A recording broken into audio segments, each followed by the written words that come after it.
Tenemos hoy día un nuevo programa de Controversia TV, siempre en la línea de que en Chile hace falta controversia.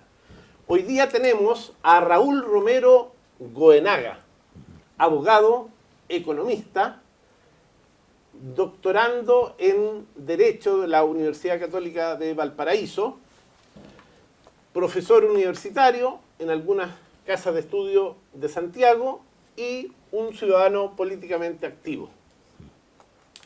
Aprovechando su doble condición de abogado y de economista, pues es máster en economía, vamos a tocar algunos temas que relacionan la política, con ello lo jurídico, con la economía.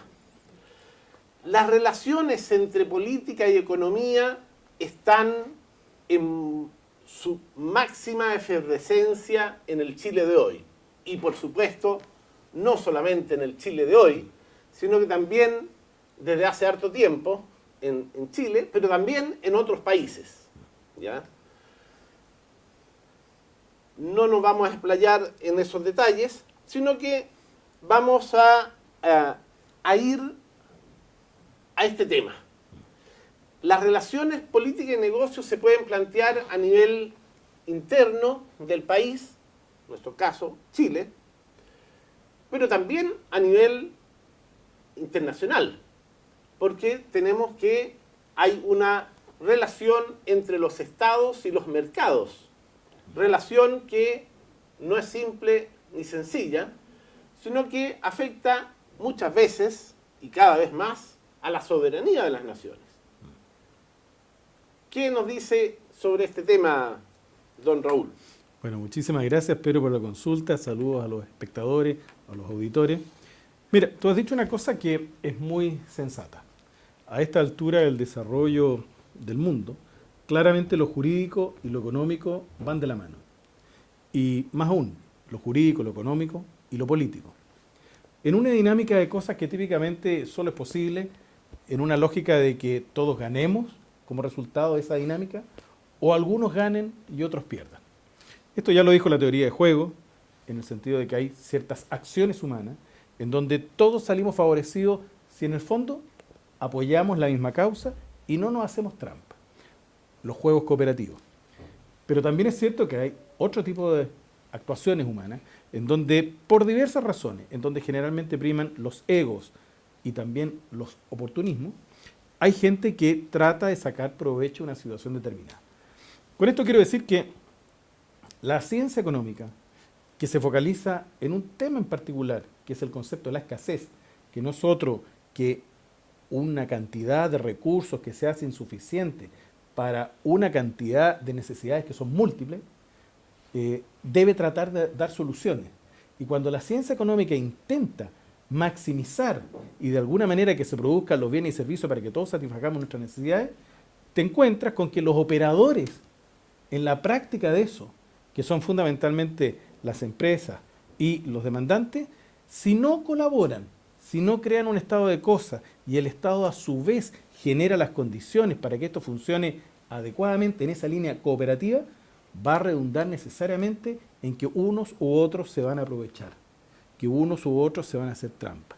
Entonces, en ese contexto, podemos ir en un primer momento al ámbito de lo local y podemos darnos cuenta que un modelo de economía capitalista como el actual se está desmoronando desde el punto de vista de su eficiencia, porque claramente no hay competencias perfectas, porque claramente hay confianzas defraudadas, porque claramente hay cuestiones de calidad y cantidad de las cosas que no se están dando, y por lo tanto vemos consumidores defraudados, a veces empresarios que de alguna manera defraudan las confianzas. Pero si tú vas ahora al plano ya más internacional, en donde la colaboración de los países y la integración consiguiente sería lo esperable, lo ideal, también te das cuenta que hay oportunismo, que hay situaciones en donde unos intentan sacar provecho de otros y llegamos a la clásica discusión de si hay efectivamente países que expolian a otros, por ejemplo.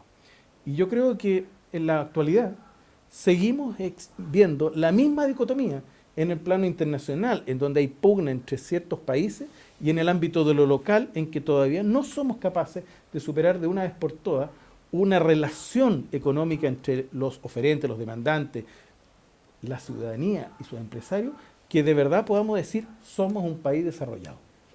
Ahora, el fenómeno del imperialismo a lo largo del tiempo tiene su buena historia, ¿ya? La expoliación que ejercen unas potencias en otros países que han conquistado es una vieja historia. Y algo, o mucho de eso hay todavía. Pero, ¿no será que el desarrollo de las empresas transnacionales ha llevado a que tengan una dinámica propia, independiente incluso de los estados donde ellas se originan, y que esa lógica va acompañado de intereses que son distintos incluso a sus estados nacionales de origen? Y se forma una clase transnacional autónoma. Como dice el comentarista económico internacional de Controversia TV, Bernard Notan, se forma una élite globalitaria, con su lógica, con sus intereses propios, su dinámica, independiente incluso de Estados Unidos, de Alemania, de la Unión Europea, de China, de lo que sea. Sí. ¿Cómo cambia esa interacción entre los estados y los mercados el surgimiento de esa sociedad globalitaria, transnacional, que no responde y no obedece a ningún gobierno? Claro. Mira, Pedro, tú has dicho una cosa que es muy asertiva. Efectivamente, hoy en día el desarrollo de las corporaciones internacionales muestra que por el nivel de recursos que administran y gestionan, claramente tienen un grado de influencia tal en el concepto de naciones que perfectamente determinadas empresas multinacionales superan con creces la influencia que un país como Estado-nación puede en algún minuto del tiempo tener. Pero si eso existe, es porque probablemente en la cuna de origen de esas empresas existió un problema de formación de esos empresarios. Como yo te dijera, si yo tengo hijos, yo intento criarlos en el sentido de que sean capaces de entender que forman parte de una familia y que ojalá en un primer momento yo sea capaz de brindarles todas las herramientas para que después efectivamente sean autosuficientes, autovalentes. Por ejemplo, se vayan de mi lado. Si lo miras así, yo esperaría que cuando ya no estén conmigo, sigan de alguna manera, aunque sea a la distancia. Esos mismos hijos incluso podrían haber salido de Chile, pero que sigan de alguna manera alineados con los intereses de su familia, de su clan, podríamos decir. O sea, unos hijos bien criados no olvidan su cuna, no olvidan a sus padres. Vamos al caso puntual. Pensemos por un instante que hasta hay empresas hoy día que podemos tildar de multinacionales chilenas, claro que en el contexto de que fundamentalmente sus inversiones son en los países vecinos. Pero digámoslo así, vamos al caso primero de las empresas multinacionales chilenas. Si hubieran sido bien formados como ciudadanos chilenos, los empresarios que hoy día son empresarios dueños de empresas multinacionales, se deberían a Chile, su patria, la familia que yo te pongo en el caso doméstico, y por lo tanto siempre tendrían en mente prioritariamente los intereses de su familia, que deben estar, se entiende, alineados con los de ellos. ¿Por qué no? Míralo ahora desde el punto de vista del otro hemisferio. Si hay empresas multinacionales norteamericanas o europeas, no tendrían por qué ser contradictorios sus intereses con lo de sus cunas de origen. O sea, dicho en palabras simples, no tendría por qué haber una multinacional norteamericana que fuera anti-Estados Unidos, o una europea, anti-europea, el país que correspondiera. Pero al final de cuentas, yo creo que todas las naciones, pensando que actuamos de buena fe, lo que queremos, al final de cuentas, es solidarizar. Porque está claro, la actitud más natural, propia del corazón de una persona bien nacida, es hacer causa común con su vecino, con el de más allá, y armar una organización mayor. Dicho de otra manera, los chilenos deberíamos tender a asociarnos cooperativamente, de manera solidaria, y formar una familia mucho mayor, y ojalá, en el contexto ya más continental, tuviéramos la misma opción. Dicho de manera resumida, no veo ninguna incompatibilidad si la persona actúa de buena fe y quiere colaborar con otros para que de verdad formemos organizaciones cada vez mayor respetando las individualidades propias de cada nación. Y en ese sentido, ya rematando lo que tú planteabas de las empresas multinacionales, las empresas multinacionales son uno de los tantos cuerpos intermedios que deberían perfectamente estar alineados con objetivos de bien común de la nación, del Estado, como casi todos los cuerpos intermedios. ¿Dónde se produce el desorden? Y ya no solamente las empresas multinacionales. Cuando tú tienes un montón de otros cuerpos intermedios que claramente han perdido de vista la sensatez de alinearse con objetivos de una comunidad. Fíjate que lo que te estoy mencionando es bastante añejo, no es otra cosa que lo que es un corporativismo. El espíritu de cuerpo, sin que pierdan la autonomía los cuerpos intermedios que prioricen alinearse. Y eso es aplicable, al final de cuentas, incluso a las empresas multinacionales. Ahora, eso que dice de que haya siempre una sintonía entre las empresas y sus países de origen es deseable, pero de alguna manera hemos podido advertir de que hay más sintonía entre integrantes de empresas nacionales de distinto origen entre sí que con sus países de origen, y que hay como una ideología en común, una lógica, intereses compartidos, y que responderían a el fenómeno de la globalización, ¿ya? Que invade todos los países del mundo, y que los intereses de la globalización superan a los de las naciones, ¿ya? Entonces, esa contraposición nos lleva a detectar en distintos países que haya personas, grupos, fuerzas que están subordinadas a esos intereses globales en desmedro de sus propios países. Exactamente. Bueno, mira, tú has tocado un tema que tiene un nombre. Ese nombre propio es mundialismo.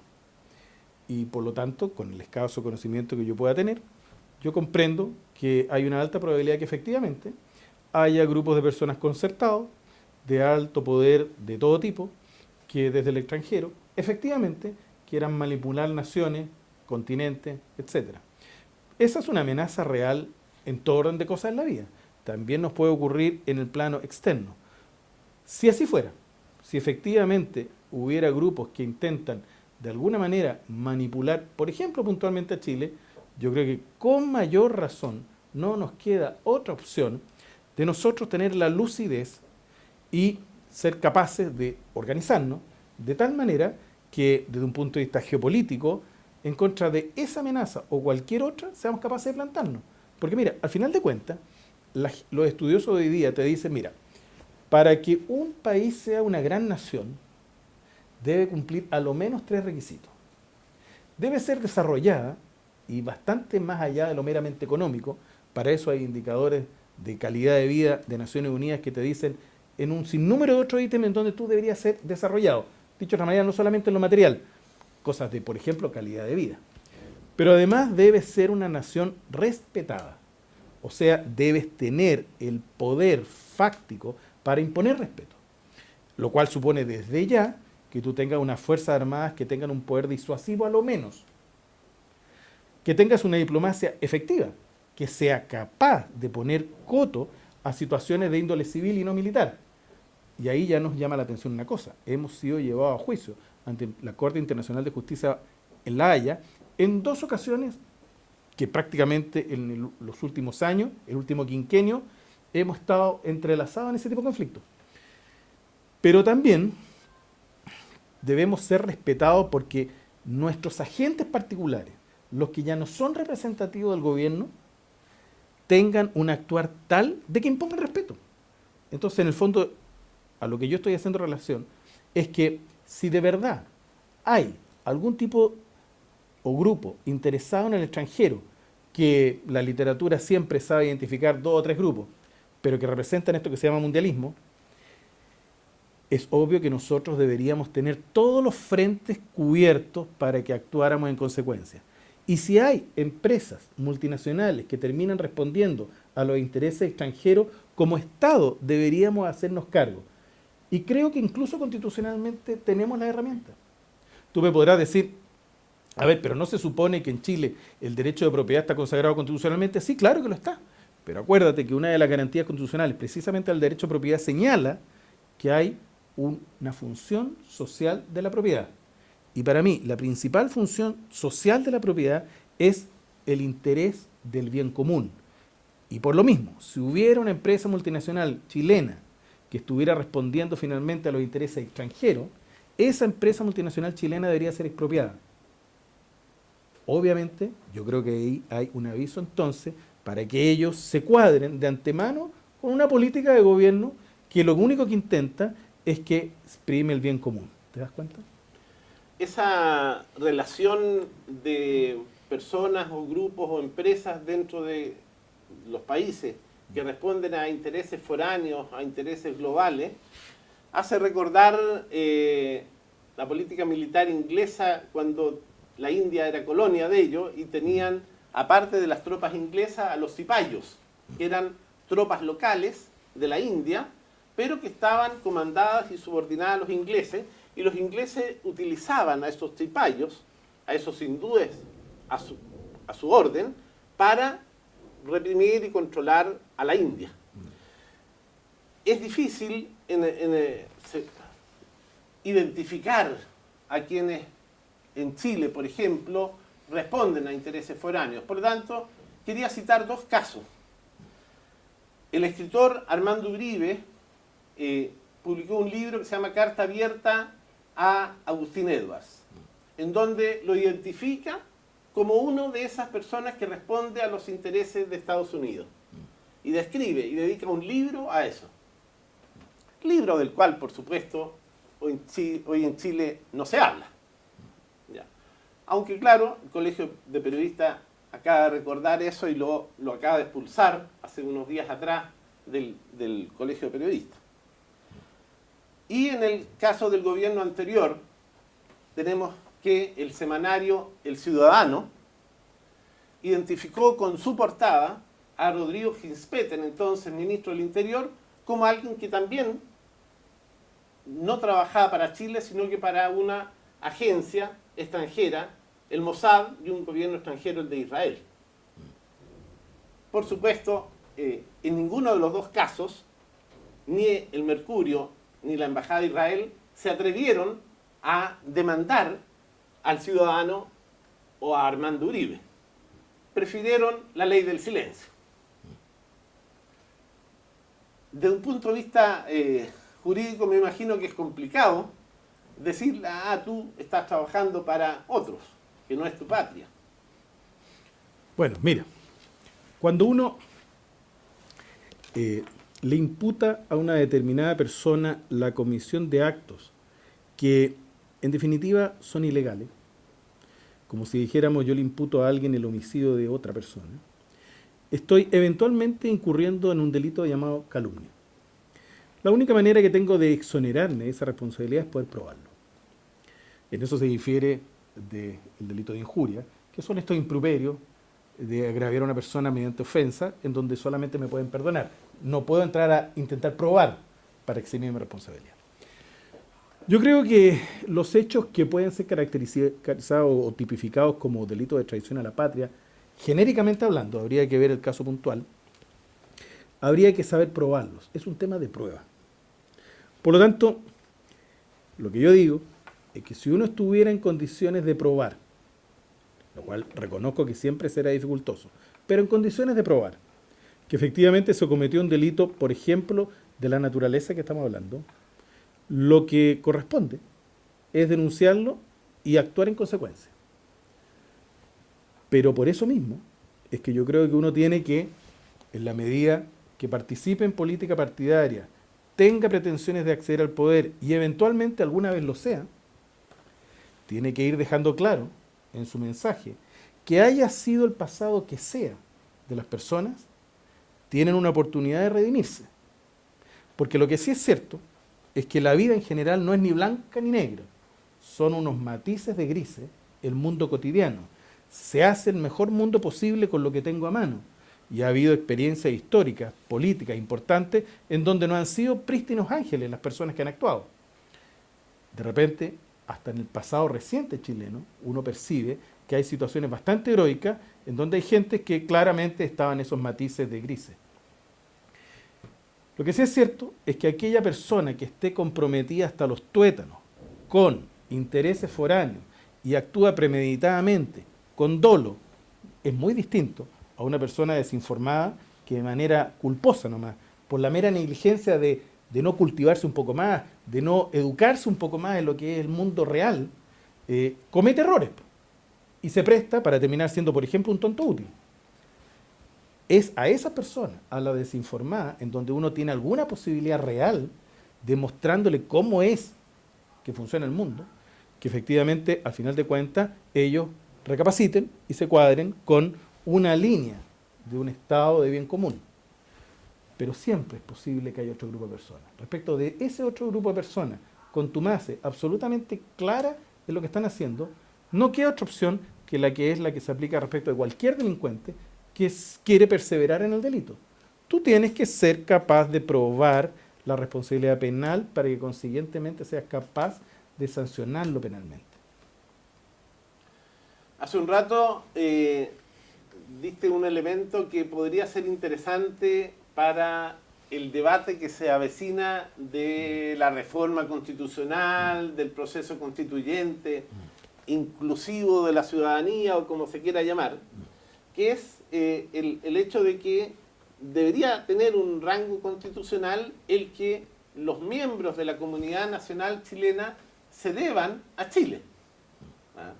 Y por lo tanto no pueden responder a intereses foráneos que sean contrapuestos a los de la nación Correcto. chilena. Sí. ¿Eso cómo se puede incorporar constitucionalmente? A ver, es que tú has tocado un tema que claramente es de política contingente, porque según los anuncios de la Presidenta de la República ahora para el 21 de mayo, en el contexto de su cuenta a la Nación, es un proceso que debería principiar ahora en septiembre. O sea, estamos a la vuelta de 3 o 4 meses. Por eso es contingente. Y a eso hay que añadir que de lo que se está hablando es, en el fondo, culminar en una reforma a la Constitución. Entonces yo tengo que saber decir que preliminarmente no se ven otros cambios adicionales a la Constitución de todos los que ya ha habido en las cuestiones cívico-políticas, porque recordemos que la Constitución política durante el gobierno de Ricardo Lagos ya se firmó una serie de reformas tales que prácticamente hablamos de una nueva Constitución. De hecho, el ejemplar de ese año está firmado por Ricardo Lagos, ya no lleva ni siquiera la firma de Augusto Pinochet. Entonces, ¿qué quedaría por reformar para poder ser capaces de seguir hablando que tiene algún grado de asidero una asamblea constitucional o la manera como finalmente esto se lleva a efecto, pero en definitiva que el resultado práctico sea modificar la Constitución? Es porque entonces ya no es lo cívico-político. Y ahí es donde quiero detenerme, porque tú me preguntas, ¿este proceso de reforma constitucional no podría en el fondo estar obedeciendo a intereses foráneos? Es que claramente está respondiendo a eso.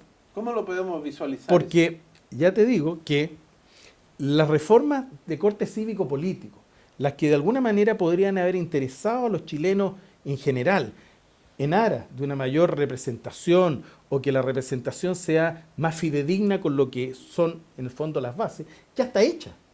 Entonces, ¿qué queda por cambiar? Bueno, queda por cambiar un modelo, un orden público, mayoritariamente de orden público económico.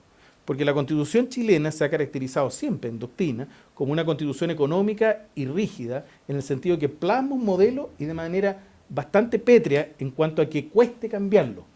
Pero ese modelo se basa en el principio de subsidiariedad, que está al comienzo, digamos, de los primeros artículos de la Constitución, y de ahí en adelante hasta el final, hasta terminar en la institución del Banco Central Autónomo, es totalmente sistémico, coherente, y es lo último que falta por cambiar para que tú hagas de Chile un país socialista.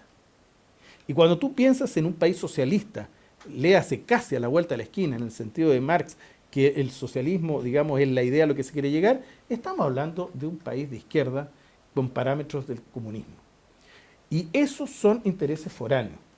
Bastaría que tú cambiaras el principio de subsidiariedad y, por ejemplo, dijeras que ya aquí no va a primar el principio de subsidiariedad, sino que voy a decirte cualquier otro, un principio de asistencialidad, y tú tendrías que entonces toda la autonomía de los cuerpos intermedios, para los fines propios que ellos tienen, ya no tienen sentido, porque en definitiva se deben al Estado. Y esos son los principios típicamente de una economía socialista. ¿Qué decir de que probablemente el Banco Central dejaría de ser autónomo? Porque casi con seguridad tendría que alinearse con parámetros de una economía centralmente dirigida, porque no tiene pero ningún sentido un Banco Central autónomo si tú llegas a tener una economía socialista en donde, como es de planificación central, tú fijas los precios.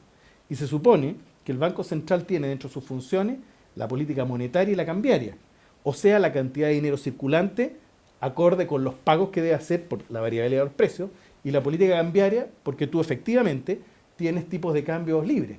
Mira nomás el caso de la Argentina y te vas a dar cuenta los corralitos y todos los tipos de fijaciones cambiarias, y te darás cuenta que un banco central autónomo no tiene ningún sentido de ser, y el caso más claro es que la Argentina ya no lo tiene. Entonces, en resumidas cuentas, lo que la nueva mayoría intenta hacer en el nuevo proceso de reforma constitucional, ya sin, digamos, sacarle la vuelta al tema, es simplemente una reforma del modelo, que más allá que un mero modelo económico, es el modelo en donde el Estado es subsidiario. Y al final de cuentas para implantar una economía socialista. Y ese tipo de reforma obedece claramente a intereses foráneos, porque el Foro de Sao Paulo, hace ya más de una docena de años, cuando instruyó a los gobiernos, a los partidos y movimientos de izquierda para que accedieran al poder según cierta planificación estratégica, hoy día, en el último foro de Quito, les dio instrucciones de apurar la marcha en esas reformas estructurales, pero si tú te fijas en la misma lógica, instalar de una vez por toda Latinoamérica un modelo socialista que es foráneo y que no responde a los intereses chilenos. O sea que tú estás diciendo que la obsesión del bacheletiana de hacer esta seguidilla de reformas obedece a una orientación, a un alineamiento fijado en esas instancias internacionales. Absolutamente. Porque es evidente. Es decir, cuando tú tienes a un miembro del Partido Socialista de Chile, o con mayor razón del Partido Comunista de Chile, y a ellos como pivotes de la alianza denominada Nueva Mayoría, uno tiene que comprender que por sobre los intereses partidarios locales están los intereses de las internacionales respectivas, socialista, comunista, y que a su vez se enmarcan en un contexto geopolítico global que claramente estamos retornando a una lógica de lucha fría, en donde por un lado tienes un resurgimiento de la antigua Unión Soviética en lo que hoy día es la Rusia federada, y claramente los países que en cierto modo son satélites de eso tienen que ir alineándose. Un solo ejemplo, en el último tiempo nuestro principal socio comercial es China, y China es comunista. Obviamente debo reconocer que China ha sido muy pragmático durante el tiempo, fue el primer país de ese bloque que entabló relaciones diplomáticas con el gobierno de la Junta Militar, pero el signo es comunista. Hoy día, el principal adquisición de material bélico, o por lo menos lo que se tiene en perspectiva, es con Rusia. El ministro de Defensa de Rusia pasó por Chile hace medio año. Todavía no está claro de qué vino, pero date cuenta que hay una intención de formar bloques, incluso en materia de defensa, que se desmarcan de los aliados tradicionales que ha tenido Chile. Entonces, yo creo que honestamente, Chile hoy día, en cuanto a las reformas que están en carpeta, claramente ya está desmarcándose de los intereses estrictamente locales. ¿Y no será que de alguna manera ese reformismo progresista sea una variante más de ese mundialismo que trae consigo la globalización? Y que en este minuto tanto esas viejas izquierdas y derechas de la época de la Guerra Fría se han fusionado en sus intereses con la globalización, y que, como decía alguien, el capitalismo es la vía más eficiente para llegar a ese socialismo progresista? Mira, si uno es coherente con los formatos en que algunas cosas se dan, yo podría decirte que no deja de ser llamativo. A propósito del último, digamos, tipo de caso de corrupción que giran en torno a boletas de las que se llaman ideológicamente falsas, que en definitiva haya habido empresarios que hayan financiado, paradojalmente, a dos sectores políticamente antagónicos. Yo creo que no es ningún misterio que aquí tanto los sectores de izquierda como lo que es la derecha fueron financiados a veces incluso por los mismos empresarios. Si yo llevo eso a otro plano de cosas, un plano ya más mundial, ¿por qué tendría yo que sorprenderme que hubiera gente de recursos que efectivamente estuviera financiando los proyectos políticos de un signo y del otro antagónico? Si en el plano local, yo lo estoy viendo, que todos los días hay empresarios que han financiado a las izquierdas y a la derecha. ¿Por qué? Porque, bueno, hacen una apuesta, porque o sale uno o sale otro, pero todos me deben. ¿Y por qué no podría esto replicarse en un ambiente más macro, internacional, mundial, si lo quieres llamar? Yo creo que, aunque no pueda yo tener más datos de los que uno a esta altura de la vida tiene, pero evidentemente que hay una tendencia que se puede reproducir en un plano superior. Sería cosa de recordar algo de hace 98 años, cuando capitalistas ingleses y norteamericanos financiaron la revolución de Lenin en Rusia. Bueno, fíjate que en ese caso en particular, yo creo que tú has dado en el clavo. Ese es un ejemplo. Tengo clarísimo que la llegada de Lenin al poder tuvo algunas causas contribuyentes, pero unas causas basales. Podríamos decir que fue un factor contribuyente que a Alemania de esa época le convenía que Rusia dejara de estar en la guerra para evidentemente no tener una guerra en dos frentes. Pero esos son factores de contexto. Las causas basales es que efectivamente, tú bien dices, hubo un interés creado, que claramente es de tipo geopolítico, económico, político, de desbancar efectivamente a un gobierno y sustituirlo por otro, al final de cuentas, títere. Controversia TV está interesada en plantear temas para que los chilenos y los amigos del resto del mundo que también nos siguen puedan debatir sobre temas desde una perspectiva que no es la que habitualmente se maneja o se expresa en los grandes más media. Agradecemos al profesor Raúl Romero por su contribución a estos debates. Muchas gracias, Pedro, y a todos ustedes. En Chile hace falta controversia. Queremos, antes de retirarnos, expresar el sentimiento de pesar por el reciente fallecimiento, hace unos días, de uno de los entrevistados en Controversia TV, el destacado escritor mexicano José Luis Ontiveros. Nuestras condolencias a su familia y a todos sus amigos de México y del mundo que lo aprecian. Muchas gracias.